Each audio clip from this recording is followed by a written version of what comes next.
গুৱাহাটীৰ পাণবজাৰস্থিত ব্ৰহ্মপুত্ৰ ৰিভাৰফ্ৰণ্ট পাৰ্কত Mercedes range Assam মটৰ্ছৰ বিশেষ অনুষ্ঠান। মাৰ্চিডিজ বেঞ্জৰ ড্ৰিম ডেইজ অভিযানৰ অংশ হিচাপে মাৰ্চিডিজৰ গাড়ীৰ সৈতে চিটি ড্ৰাইভৰ আয়োজন। স্নেহবন্ধনৰ প্ৰায় ৩০ গৰাকী অনাথ শিশুক গুৱাহাটী ভ্ৰমণ। অনাথ শিশুসকলক সপোন দেখুওৱা এই অনুষ্ঠানৰ মূল লক্ষ্য। অনুষ্ঠানত উপস্থিত থাকে মাৰ্চিডিজ বেঞ্জ অসম মটৰ্ছৰ স্বত্বাধিকাৰী সঞ্জীৱ নাৰায়ণ।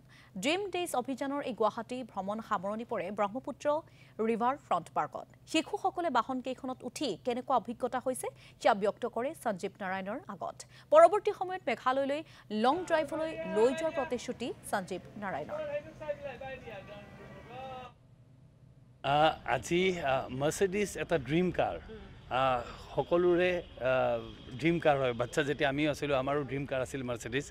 আৰু সঁচাকৈ আমি গৌৰৱ অনুভৱ কৰোঁ গুৱাহাটীত অসমত আমি মাৰ্চিডিজ আনি পেলাই ইমান দিনৰ পৰা চলাই আছোঁ। আৰু এই ল'ৰা ছোৱালীবিলাকো আমি বিচাৰোঁ তেখেতসকলৰো হয়তো সপোন আছে, কাৰোবাৰ হয়তো সপোন নাই যদিও তেখেতসকলৰো সপোন হওক। এদিন তেখেতসকলো ডাঙৰ ল'ৰা ছোৱালী ডাঙৰ মানুহ হৈ পেলাই ভাল কাম কৰি পেলাই তেখেতসকলো এখনকৈ গাড়ী ল'বলৈ সক্ষম হওক, সেইটোৱে আমি বিচাৰোঁ।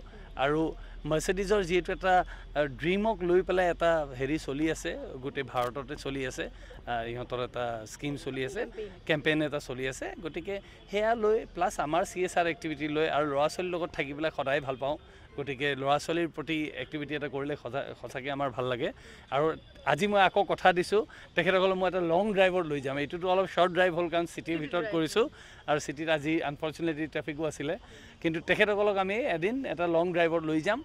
অনুভৱ কৰক তেখেতসকলেও যে গাড়ীত মাৰ্চিডিজত তেখেতসকলেও উঠিব পাৰে। গতিকে সেইটো অনুভৱ সদায় থাকি যাব তেখেতসকলৰ মাজত।